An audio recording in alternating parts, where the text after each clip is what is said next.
اگلا کام ہے میں آپ کو بتانا ہے جسمانی تیاری کرنی ہے آپ نے. کچھ عبادتیں ہوتی ہیں جس میں جسم لگتا ہے, کسی میں مال لگتا ہے. آپ نے نمازیں پڑھی جسم لگتا ہے, زکوٰۃ دیا ہے تو مال لگتا ہے. آپ نے نمازیں پڑھ لی ہیں, روزے رکھ لی ہیں, زکوٰتیں دے دی ہیں. آپ کو پتہ ہے نا اسلام کے 5 رکن ہیں, نماز, روزہ, زکوٰۃ, آخری کون تھا؟ حج. یہ آخری رکن ادا کرنے جا رہے ہو. نمازیں پڑھ لی, روزے رکھ لیے, زکوٰتیں دے دی, آخری رکن ہے. اور یہ آخری رکن جو ادا کرنا ہے اس میں مال بھی لگتا ہے, جسم بھی لگتا ہے. زکوٰۃ میں مال لگتا ہے, نماز میں جسم لگتا ہے. اب یہ آخری رکن میں مال بھی لگنا ہے, جسم بھی لگنا ہے. آپ کے لاکھوں روپے تو لگنے ہی لگنے ہیں, جسم بھی لگنا ہے. جسمانی تیاری کرنی ہے. جسمانی تیاری میں 3 باتیں کر کے جانے ہیں. پہلا کام پیدل چلنے کی عادت. دوسرا کام دعائیں یاد کرنا. تیسرا کام اپنے مزاج کو ٹھنڈا بنا کے جانا. پہلا کام پیدل چلنا. آپ میں سے کئی لوگ سیر کرتے ہوں گے, فٹ بال گراؤنڈ کا چکر لگاتے ہوں گے. میں جو روز چلنا میں نے آندہ چلنا نہیں, کم از کم 6-7 کلومیٹر روزانہ پیدل چلو, خصوصاً جن کا جسم بھاری ہے. چلو چلو چلو چلو. میرا مشورہ ہے اتنا چلو. کل سے آپ نے ایک بات میں نے بتائی کہ اللہ سے قبولیت کی دعائیں مانگنا شروع کرو. دوسری بات کل سے چلنا شروع کرنا. یہ چلنے پہ بھی ثواب ملے گا. اگر حج کی تیاری کی نیت سے چلتے رہے نا ثواب ملے گا. اتنا چلنا ہے حاجی صاحب کہ آپ کو کھلیاں پڑ جائیں. کھلیاں ایسے توڑ کے جانیاں نے, اوتھے نہیں توڑنیاں, توڑ کے جانیاں نے. چل لگا نہیں. خصوصاً جن کا جسم بھاری ہے وہ تو ضرور پیدل چلو نا. میری بات آپ کو ایئرپورٹ پہ یاد آ جانی ہے. یہ تو اللہ تعالیٰ ان کو جزائے خیر دے, بڑا الحمدللہ ان کے بزرگوں کا بڑا تجربہ ہے. اب یہ انہوں نے اپنے بزرگوں کی تجربات کی روشنی میں چل رہے ہیں. آپ کی فلائٹ ہی ایسے بنوائی ہے انہوں نے کہ مدینہ منورہ پہلے, ورنہ جدہ ایئرپورٹ پہ جا کے بہت زیادہ. یہاں پھر ایک تو آپ کے ہوٹل سے ایئرپورٹ بھی ذرا قریب ہوگا, واپسی پہ آپ کو پتہ لگ جائے گا کہ اگر پہلے جدے جاتے تو کیا ہوتا ہمارے ساتھ. واپسی پہ پتہ چلے گا آپ کو. واپسی آپ کی جدے سے ہے. وہاں جتنا چلنا پڑنا ہے نا پھر پتہ چل جائے گا. یہاں سارے حاجی کہندے نے میں ساریا نمازاں اللہ دے گھر جا کے پڑھاں گا, 1 لکھ نمازاں دا ثواب لواں گا. کہ اتنے جا کے حاجی دی کیفیت دساں, ایک نماز پڑھ کے اپنے ہوٹل واپس آ گئے نا, پھر مفتی بن کے فتوے پوچھتا ہے مولوی صاحب اے بھی حرمی ہے نا, اتنے پڑھ لواں. پھر بحث چلتی ہے کہ لکھ نمازاں دا ثواب اللہ کے گھر کی مسجد میں ہے یا حرم کی حدود میں ہے. وہ تو مسجد الحرام میں ہے. ایک سامنے صفا ٹاور ہے بالکل 0 میٹر پہ. آپ کو بھی اللہ تعالیٰ جزائے خیر دے, انہوں نے بڑے اچھے آپ کے قریب کے ہوٹل لیے ہیں. قریب کا ہوٹل ہے, بالکل سامنے تھا.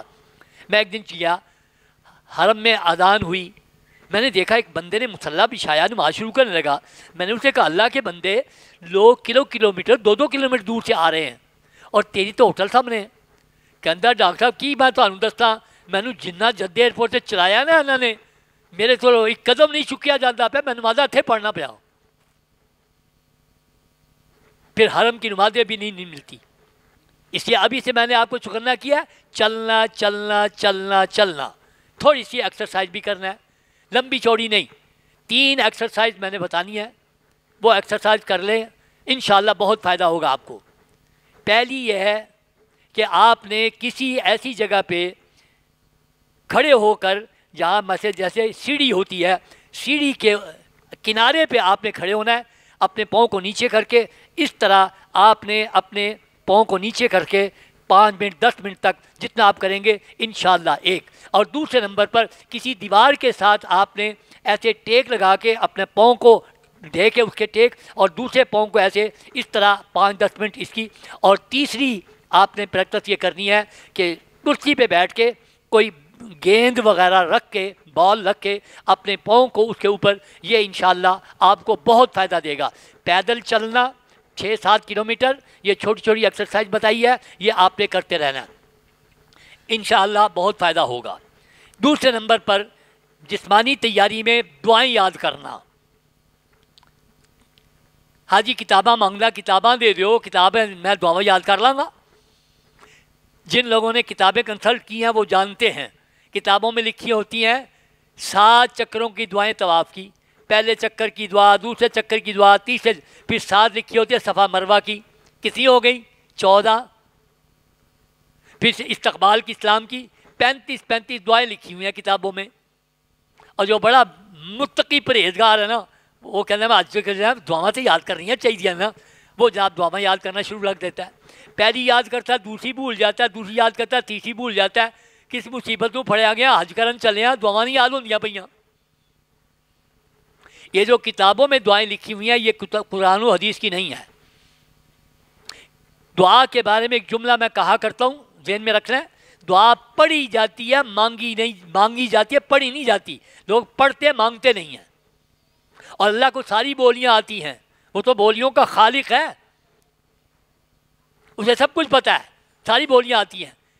اکثر دعائیں آپ نے اپنی زبان میں مانگنی ہوں گی، لیکن کچھ کام تو عربی میں کرنے پڑتے ہیں نا۔ اذان تو اردو میں نہیں ہو سکتی، نماز اردو میں نہیں ہو سکتی، تو حج میں بھی کچھ دعائیں ہیں جو عربی میں کرنی ہیں، باقی نہیں یاد کرنے کی ضرورت۔ وہ کتابوں میں کیسے آ گئی؟ ایک کتاب نے بھی، دوسرے نے بھی، تیسرے بھی، یہ کہاں سے آئی ہیں؟ ہمارے بزرگوں کی زبان عربی تھی، بڑی پیاری زبان، انہوں نے اپنی زبان میں دعائیں مانگی تھی، اچھی لگی، نقل ہوتے ہوتے ہم تک آ گئی۔ یہ کوئی قرآن و حدیث کی نہیں ہے۔ اگر قرآن و حدیث کو میں آپ سے کہتا ضرور یاد کر کے جاؤں، آپ نے صرف 6 دعائیں یاد کر کے جانی ہیں جو عربی میں ہیں۔ آپ کو کارڈ تقسیم کیے گئے ہیں، اپنے اپنے کارڈ نکالو ذرا، جس کو نہیں میرا ہاتھ کھڑا کرے۔ خواتین میں بھی یہ ہاتھ کھڑے ہیں بھائی، ان کے 2، یہ جن کے ہاتھ کھڑے ہیں ان کو کارڈ دے دیں۔ ادھر بھی خواتین میں بھی کچھ ہیں، ان کو بھی دے دیں۔ پہلے سے میں نے کہا تھا، اب یہ ندیم صاحب دیکھیں گے ہاتھ کس کا کھڑا ہے، انہوں نے ہاتھ کھڑا کر کے نیچے کر لیا ہوا، اب آپ خود دیکھو۔ ادھر خواتین میں بھی کسی کو دے دیں، کسی خاتون کو دے دیں۔ اچھا جی، اس کارڈ کے اوپر 6 دعائیں لکھی ہوئی ہیں، اور یہ 6 دعائیں آپ نے یاد کر کے جانی ہیں، یہ عربی میں ہی ہوں گی، اس کے بعد گزارا نہیں جے، یہ 6 دعائیں یاد کرنی ہیں۔ اب دیکھو کارڈ پہ پہلی دعا کیا لکھی ہے؟ تلبیہ، لبیک۔ اس کو تو یاد کرنا آپ کے لیے ضروری ہے بھائی، اور یاد بھی کرنا کسی اچھے قاری صاحب سے۔ آج یہ ٹریڈیا ہو گئی ہے کہ ہر داڑھی والے کو قاری صاحب کہہ دیندے نے، ہر داڑھی والا قاری صاحب نہیں ہوندا، جس نے تجوید و قرات کا علم حاصل کیا ہو، کسی اچھے قاری صاحب سے یاد کرنی ہے آپ نے، ایسے یاد ہو فر زبان پہ آئے نہیں۔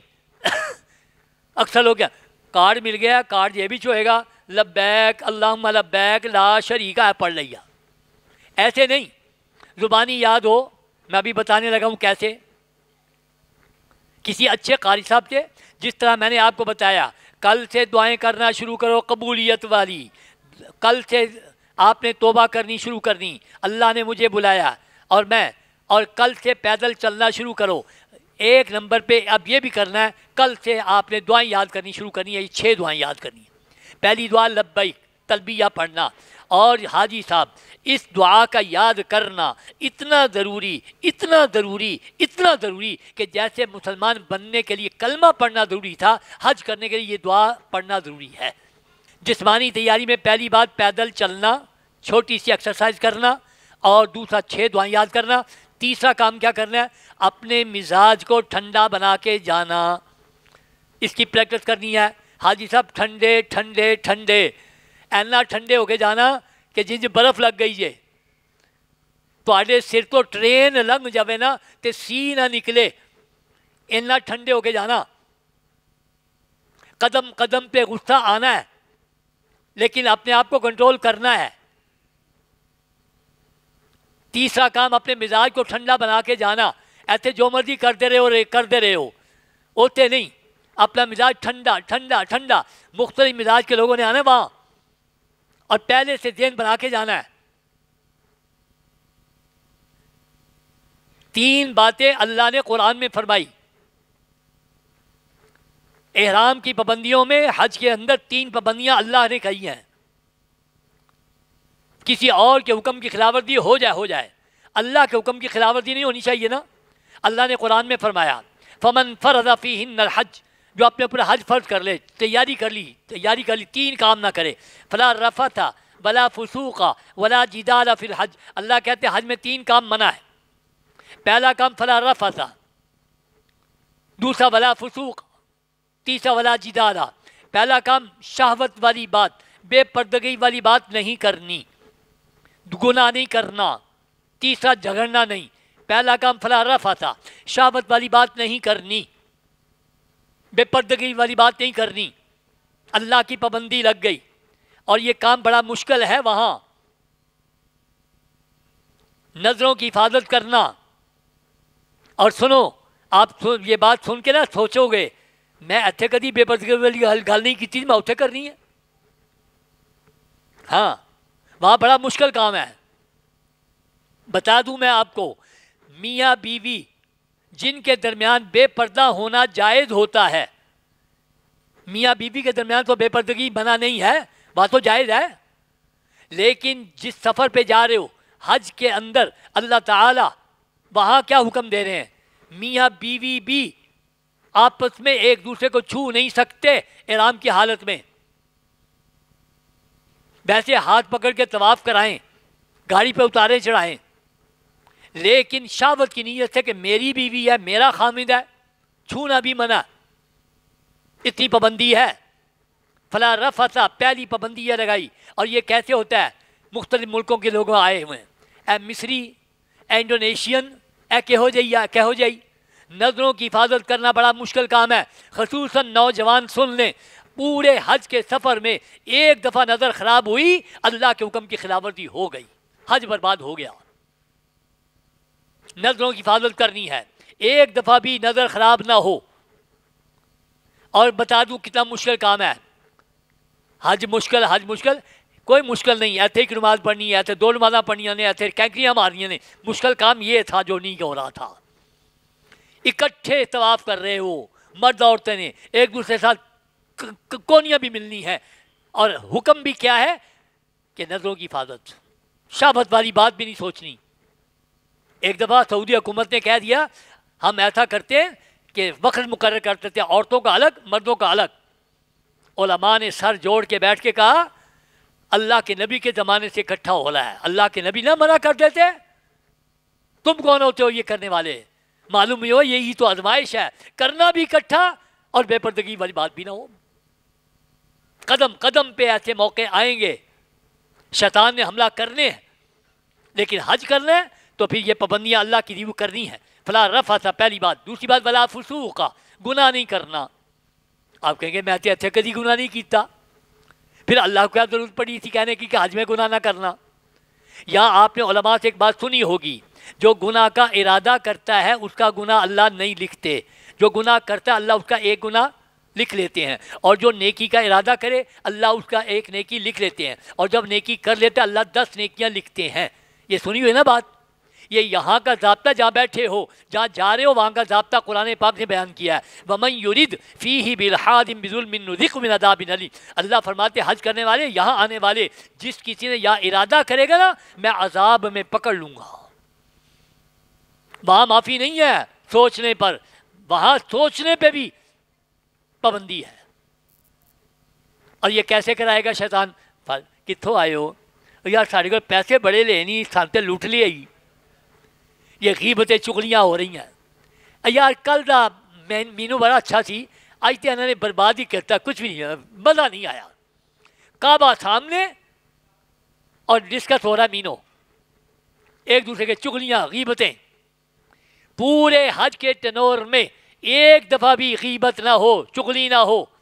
میرا مشورہ ہے کوئی بات بھی کرنے لگے اس کے منہ پہ ہاتھ رکھ لینا، احرام ہے، احرام میں منع ہے۔ بعد میں آگے جتنے مرضی گلے شکوے کرنا۔ اپنے پورے حج کے درمیان بچنا ہے، گناہ کے ارادے سے بچنا ہے۔ پہلا کام بے پردگی والی بات نہیں کرنی، میاں بیوی کے درمیان بھی بے پردگی بنا۔ دوسرا گناہ نہیں کرنا، گناہ کا ارادہ کرنے پہ بھی پکڑ آئے گی، غیبتیں چغلیاں فلاں، اور کچھ نہیں نا۔ عربی بڑے سخت ہوندے نہیں، عربی انج کر دینی ہے، پاکستانی انج کر دینی، اور نہیں کسی نے کر دیں. آپ جتنے مرضی حج کر لیں، میں جتنے مرضی حج کر لوں، یہ میری آپ کی یہ باتیں غیبتیں کرنے سے کوئی بعد آ جائیں گے؟ وہ ہم نے اپنا حج برباد کرنا ہے، طے کر کے جانا ہے. پورے ٹنور کے درمیان کوئی غیبت چغلی نہ ہو. کوئی بات بھی کرنا ہے کسی کے خلاف، منہ پہ ہاتھ رکھ دو، حج ہے بس. تیسرے نمبر پر اللہ نے فرمایا ولا جدال فی الحج، حج میں لڑنا نہیں. تے آج دا وہ حاجی نہیں جو لڑے نا. میں آپ کو چکنا کرنا چاہتا ہوں، خون کھولنا جے تہاڈا، لڑن دل کرے گا. اللہ نے حکم دیا ہے نہیں لڑنا. لڑائی قدم قدم پہ لڑائی، قدم قدم پہ لڑائی. شریعت کے رنگ میں لڑائی کرائے گا شیطان. ہاں، مختلف مسلک کے لوگوں نے آنا ہے وہاں. کسی نے سینے پہ ہاتھ باندھ کے نماز پڑھنی ہے، کسی نے ناف کے اوپر، کسی نے ناف کے نیچے، کسی نے ہاتھ چھوڑ کے. حاجی دا خون کھول لیا، کتنے ہاتھ بننے نہیں، نماز پڑھنی آتی ہے حج کرے گئی، اینے حج کرنا ہی. لائن لگی ہوئی ہے، ایک آگے لگ گیا، اے تینوں نظر نہیں آتا حج کرنا ہے بڑا، پچھوں آگے لگ گئی، لڑائی شروع ہو. سب سے بڑا جھگڑا حاجی کا شیطان کراتا ہے نماز کے مسئلے پہ. اور میں تے مسئلہ دسنا پیا تینوں، میں مسئلے کی گل کرنا، حالانکہ لڑائی ہو رہی ہے. شیطان نے شریعت کے رنگ میں لڑائی کرانی ہے. 2 پڑھنی کے 4 پڑھنیاں بڑا جھگڑا جے. حرم کعبہ میں، حرم نبوی میں اماموں کے پیچھے پڑھو گے، وہ تو 4 ہی پڑھنی سب نے، وہ مقامی ہے. اصل جھگڑا پیدا ہوتا ہے حج کے 5 دنوں میں، جب اپنی اپنی جماعتیں کرانی پڑتی ہیں. باہر جھگڑا ہوتا ہے، ایک کہتا 2 پڑھنیاں نہیں، ایک کہتا 4 پڑھنیاں نہیں. ایک خیمے سے آواز آ رہی تھی اسی 2 پڑھانیاں نے، جنہیں 4 پڑھنیاں نے خیمے تو باہر نکل جاوے. جہاں ساری دنیا کو ثابت کرنا ہے ایک ہی لباس اللہ، ایک ہی بولی، سب لبیک، سب کا ایک ہی لباس. اور وہیں بھی 1.5 انچ کی الگ مسجد بن رہی ہے. عرفات کے میدان میں ایک حاجی کہہ رہا سی 2 پڑھنیاں نہیں، انہوں نے کہا 4، انہوں نے کہا 2، تیرا ٹھڈ پاڑ دیا گا 2 دا نہ لیا. مختلف مسلک کے لوگ ہیں ان کے، لیکن ایک حج کے موقع پہ ہمارے ساتھ جیسے لوگ تھے جو کہتے تھے ہم نے کٹھی پڑھنی ہے، ہم کہتے تھے الگ الگ پڑھنی ہے. اور میں نے کہا بات کوئی بات نہیں، کوئی بات، آپ نے کٹھی پڑھنی ہے نا، آپ 2 کی نماز پڑھا لو، ہم آپ کے پیچھے پڑھ لیں گے، پڑھ کے ہم ایک طرف ہو جائیں گے. جب اثر کا وقت آئے گا ہم اپنی اثر پڑھا لیں گے. لڑنا نہیں، نہ آپ نہ کوئی بات نہیں. اگر 2 پڑھانے والا کھڑا ہو گیا، شریعت کہتی ہے تو نے 4 پڑھنی تھی، 2 پڑھنے کے بعد 2 اپنی پوری کر لینا. اگر 4 پڑھانے والا کھڑا ہو گیا، تو نے 2 پڑھنی تھی، تو ان کے پیچھے 4 ہی پڑھ. شریعت نے کوئی لڑائی نہیں رکھی. اور ہم خاتمہ لڑتے ہیں، نہیں جی انجے میں جو کچھ کہنا وہ صحیح ہے. لڑنا نہیں، چاہے کچھ ہو جائے. دیکھو میں آپ کو بتا دوں، آپ کا سفر 14 دن کا ہے یا آپ کا سفر 19 دن کا ہے، یہ سارا سفر کٹ جانا ہے. اگر ایسے کٹا ایک ہی ہوں پیا، ایک ہی ہوں کٹ جائے گا. اور اگر خوش مزاجی کے ساتھ ایک دوسرے کے ساتھ مذاق، ہنسی مذاق کرتے ہوئے آؤ گے، دائرے میں رہ کے مذاق کرنا ہے، ہنسی مذاق، تو سفر تو کٹ ہی جائے گا. اور یہ بھی چکنا کر دوں، اگر میاں بیوی کے درمیان لڑائی ہو جائے نا حج میں، تو ساری زندگی لڑائی نہیں جاندی. اور اگر محبت پیار پیدا ہو جائے تو ایسا محبت پیار پیدا ہوتا ہے. ایک صاحب کہنے گے میرا عرفاتی بھائی آ کٹھے حج کیتا نا، عرفات کٹھے سا تے رشتہ لینا آ گئے نہیں. آپ نے بھی اپنے سفر کو بڑا خوشگوار بنانا ہے، یا آپ پر منحصر ہے اپنے سفر کو کیسے کرنا ہے. تو جگڑنا بالکل نہیں. 2-4 کا مسئلہ یہاں سے سیکھ کے جانا ہے کہ 2 ہے کہ 4 ہے. آپ کے چاہے 19 دن والے ہیں چاہے 14 دن والے ہیں، شریعت کیا کہتی ہے؟ شریعت کہتی ہے جب کوئی بندہ 72 کلومیٹر اپنے شہر سے دور جانے لگے تو شہر سے باہر نکلتے ہی 4 فردوں کی بجائے 2 فرد پڑے. آپ کا سفر ہزاروں میل دور ہے. شہر سے نکلتے ہی آپ کی قطر آگے شریعت کیا کہتی ہے؟ جس جگہ پہ جا کے آپ نے ٹھہرنا ہے، اگر کنٹینوسلی مسلسل 15 دن ٹھہرنے ہیں تو پھر 4، ورنہ 2 رہیں گی. اور میرے جملے پہ غور کرنا، میں نے جملہ کیا کیا؟ مسلسل. میں تو انہی دنوں سے چلیا تو ساڈی تو پوری ہوئے گی نا، 4 ہی ہونگیاں. میں نے کیا کہا؟ ایک جگہ پہ مسلسل. آپ نے یہاں سے جانا ہے مدینہ منورہ، مدینہ منورہ سے آپ نے جانا ہے مکہ معظمہ. مدینہ منورہ 4-5 دن، پھر 4-5 دن مکہ معظمہ میں، پھر آپ چلے گئے حج کرنے 5 دن، حج کے بعد واپس آئے اور وہیں سے واپسی. مجھے بتاؤ پورے ٹینور میں، پورے سفر میں کہیں ایک جگہ پہ 15 دن مل رہے ہیں آپ کو؟ نہیں مل رہے. اس کا مطلب ہے کہ آپ کی ساری جگہ 2 ہی ہیں. اور یہ بھی شریعت کا ایک آپشن ہوتی ہے، ایک ہوتا ہے حکمن. یہ حکمن ہے، جس کی 2 ہیں وہ 2 ہی پڑھے گا، جس کی 4 ہے وہ 4 ہی پڑھے گا، لڑنا نہیں. اگر 4 پڑھانے والا کھڑا ہو، اب حرم کعبہ، حرم نبوی میں آپ نے پڑھنی ہے اماموں کے پیچھے، وہ مقامی ہے، وہ سب نے 4 پڑھنی ہے. حج کے 5 دنوں میں جھٹکا مسئلہ، جو مکے میں 15 دن گزار کے آئے گا وہ پڑھے گا 4-4، جو 15 سے مکے میں کم دن ٹھہر کے گیا ہے وہ پڑھے گا 2-2. یہ تو ہے پرانی کتابوں کا مسئلہ، اور پرانے سارے مفتیان کرام کا یہی ہے کہ جو مکے میں مسافر حج کے 5 دنوں میں مسافر، جو مکے میں مقیم وہ حج کے 5 دنوں میں بھی مقیم ہوگا. اب کچھ مفتیان کرام نے یہ کہنا شروع کر دیا کہ مکہ مینا ایک ہو گیا. ان کے نزدیک 15 دن حج کے 5 دن شامل کر کے 15 دن بنتے، اور جو پرانا فتویٰ اس کے مطابق 15 دن 5 دن چھوڑ کے. لہذا اگر کوئی ان کا پیروکار ہے یا ان مفتیان کرام کو مانتا ہے تو وہ حج کے 5 دن شامل کر کے بھی دیکھ لے، اسے 15 دن ملے نہیں ملے تو پھر وہ 2 ہی پڑے گا. اس لیے کوئی ایسا گھبرانے والی بات نہیں ہے. ایک بات تو میں نے آپ کو بتا دی کہ آپ کو 15 دن کہیں ملیں گے تو 4، نہیں ملیں گے تو 2-2. مسجدوں میں پڑھو گے 4 ہی پڑھنی ہے. کبھی گھر میں پڑھنی پڑی، ہوٹل میں پڑھنی پڑی تو تب ہے نا، اس پہ آپ نے دیکھ لینا ہے.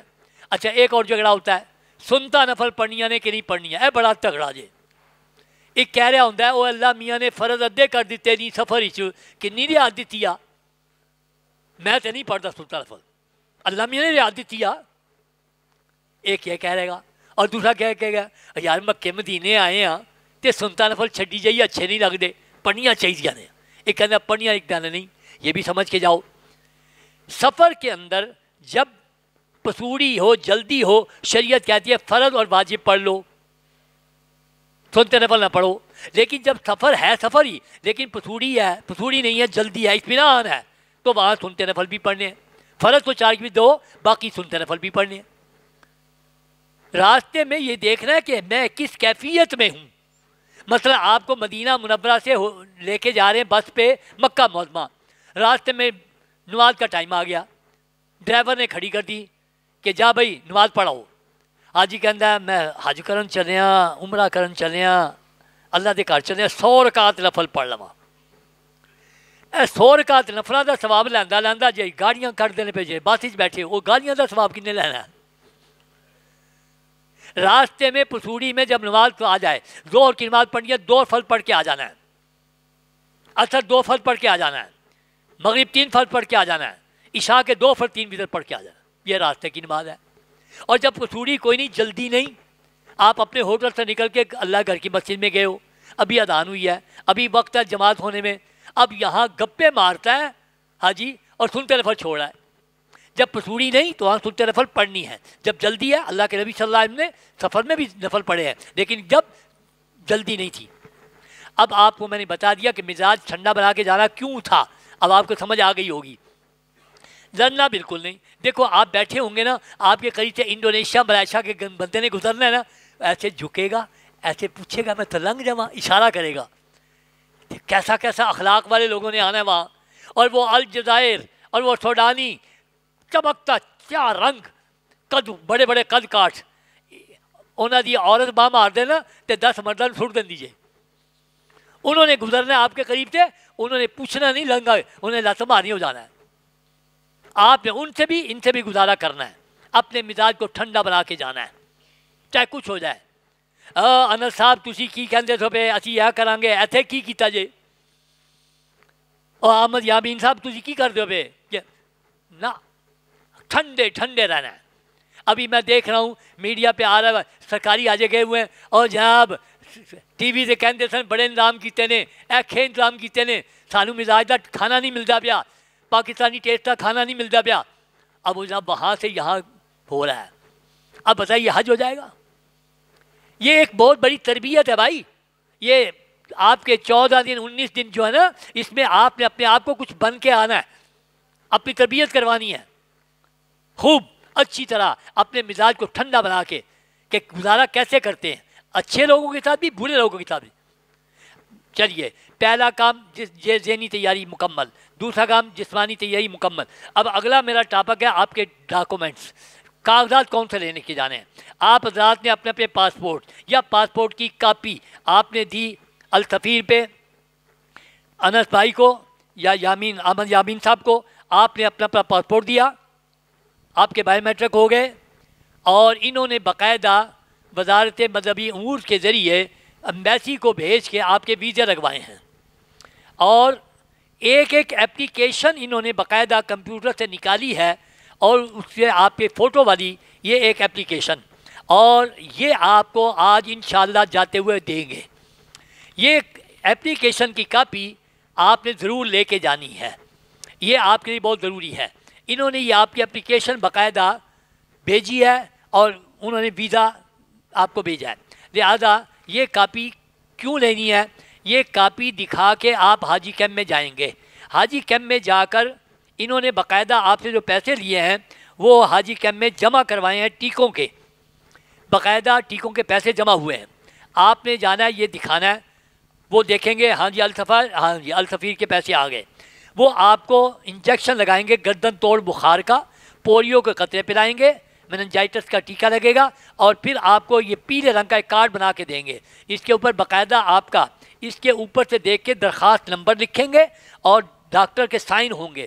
یہ پیلے رنگ کا کارڈ آپ نے خود حاجی کیمپ میں جا کے بنوانا ہے، اور یہ اپلیکیشن کی کاپی لے کے جانا ہے. یہ پیلے رنگ کا کارڈ یا تو لا کے آپ نے ان کو دے دینا ہے، یا جب یہ آپ کو باقی ڈاکومنٹ دیں گے اس کے ساتھ آپ نے اسٹیپل کر لینا ہے. ایک پاسپورٹ آپ کو انہوں نے واپس کرنا ہے، ایک آپ کی یہ اپلیکیشن آپ کو دینی ہے، اپلیکیشن کی کاپی، ایک ویزا دینا ہے. پہلے ویزا لگتا تھا پاسپورٹ کے اوپر، اب ای ویزا ہے، اور یہ ایک پیج ہی بس ہوتا ہے. یہ اس طرح آپ کو ایک ویزا دیں گے اور ایک ٹکٹ دیں گے. یہ چیزیں آپ کی ضروری ہیں جو میں نے بتا دی: پاسپورٹ، اپلیکیشن کی کاپی، اور ٹکٹ اور ویزا. اس کے علاوہ جو آپ کے ایگریمنٹ ہوئے ہیں، انہوں نے بھی سائن کیے، آپ نے بھی سائن کیے، وہ ایگریمنٹ کی کاپی اگر لے لیں تو وہ بہتر ہے. پیلے رنگ کا کارڈ. اس کے علاوہ جو حضرات آپ میں سے دوائیاں کھاتے ہیں، جب یہ ٹیکہ لگوانے جائیں گے اپنی دوائیاں ساتھ لے کے جانی ہیں. 19 دن 14 دن جتنی دوائیاں آپ نے وہاں کھانی ہیں وہ لے کے جانی ہیں. اور حاجی کیمپ کے اندر ڈاکٹر بیٹھا ہے، اس نے باقاعدہ آپ کی دوائیاں پیک کرنی ہے پلاسٹک کے لفافے میں اس طرح، اور سیل کرنا ہے، اپنے سائن کرنے ہیں. اور جب تک یہ سیل نہیں کروائیں گے کوئی دوائی نہیں جا سکتی. راستے میں کھانے کی دوائی ایک آدھ دن کی آپ نے الگ رکھنی ہے، باقی ساری دوائیاں آپ نے سیل کروانی ہیں. حتیٰ کہ جو شوگر پیشنٹ انسولین لے کے جائیں گے وہ بھی پیک کروائیں گے، سیل کروائیں گے، اور تھرمس میں ڈال کے لے کے جائیں گے. یہ آپ کے ڈاکومنٹ ہو گئے مکمل. آپ نے پاسپورٹ کی پہلے صفحے کی کاپی جو فوٹو والا ہے اس کی 3 کاپیاں کرانی ہے، ویزے کی 3 کاپیاں کرانی ہیں، اور ٹکٹ کی 3 کاپیاں کرانی ہیں. یہ کیوں ضروری ہیں؟ آپ نے وہاں جا کے سم لینی ہے، تو جب تک پاسپورٹ کی کاپی ویزے کی کاپی نہیں دیں گے آپ کو سم نہیں ملے گی. اور اگر انہوں نے ریاض الجنہ میں جانے کے لیے پرمٹ کے لیے کہا تو وہ بھی آپ کو ویزا اور پاسپورٹ کا نمبر دے کے پھر وہ آپ ایپ لوڈ کر رکھیں گے، پھر آپ کو ریاض الجنہ میں اجازت ملے گی، پرمٹ ملے گا. یہ آپ کو میں نے بتا دیا کہ ڈاکومنٹ آپ نے کیا لے کے جانے ہیں. اور آج جاتے ہوئے آپ نے اپلیکیشن کی فوٹو کاپی لے جانی ہے، باقی بھی شک بعد میں ملے، یا جو جن حضرات نے کو اپنے ڈیوز ابھی دینے ہیں کچھ ان کے باقی جب بقایا جاتا ہے وہ بھی ان کو دے دیں، اور یہ اپنا کام مکمل کروا لیں. یہ ڈاکومنٹ میں نے آپ کو بتا دیے جو آپ کے پاس ہونے چاہیے. اور ابھی جاؤں وہاں جا کے بتاؤں گا کون سے آپ کے پاس رہنے ہیں، کون سے آپ نے کسی اور کو دینے ہیں. ہر ایئر لائن کا الگ الگ وزن ہے. آپ کی فلائٹ ہے پی آئی اے میں 40 kg آپ کو الاؤ ہے، لیکن 2 پیسز ہوں گے. 20 kg کے 2 پیس جا سکتے ہیں، 2 سے زیادہ. اگر کوئی 25-30 کا ہوگا تو وہ منع کر دیں گے. لہذا آپ کے 2 پیس، یہاں سے آپ کو صرف ایک ہی ٹیچی کافی ہے. بہرحال واپسی پہ آپ کو مسلے، ٹوپیاں اور کھجوریں ہونی ہیں، تو پھر وزن بڑھے گا. یہاں سے کم لے کے جانا تاکہ واپسی پہ آپ کو تکلیف نہ ہو. وزن بھی بتا دیا. لیکن پیک جو آپ نے کرنا ہے، آپ نے سارا سامان بڑے، جو آپ کو میں نے نیل کٹر، کینچی، چاقو بتایا، یہ سب بڑے بیگوں میں رکھنا ہے، چھوٹے بیگ میں نہیں، شولڈر بیگ میں نہیں رکھنا.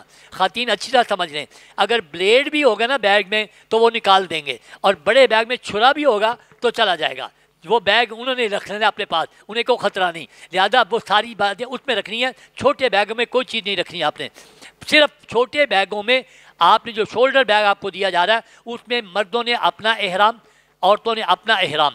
حالانکہ آپ کا سفر ہے یہاں سے مدینہ منورہ کا، لیکن مکہ جاتے ہوئے احرام کا ضرورت ہے. آپ نے وہ ایک شولڈر بیگ تیار ہی اس لیے کرنا ہے کہ اس میں بیگ رکھنا ہے، اپنا احرام رکھنا ہے. بہرحال یہ بڑا بیگ، چھوٹا بیگ بتا دیا، اور اب آپ نے اس کو اچھی طرح وزن بھی بتا دیا. پہلا میں نے بات بتائی ذہنی تیاری، پھر جسمانی تیاری، پھر ڈاکومنٹ، پھر سامان پیک کرنا.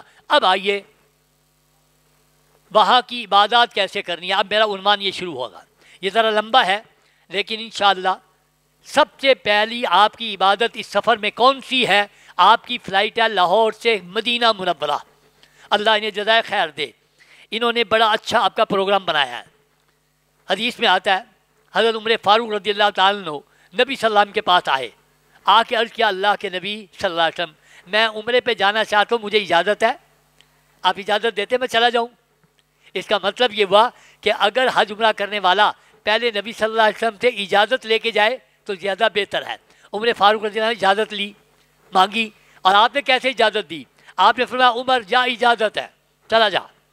اور ساتھ ہی فرمایا عمر اپنے حج کے سفر کی دعاؤں میں، اپنے عمرے کے سفر کی دعاؤں میں مجھے بھول نہ جانا، اپنے بھائی محمد کو یاد رکھنا. اللہ اکبر، ایسے اجازت دی تھی.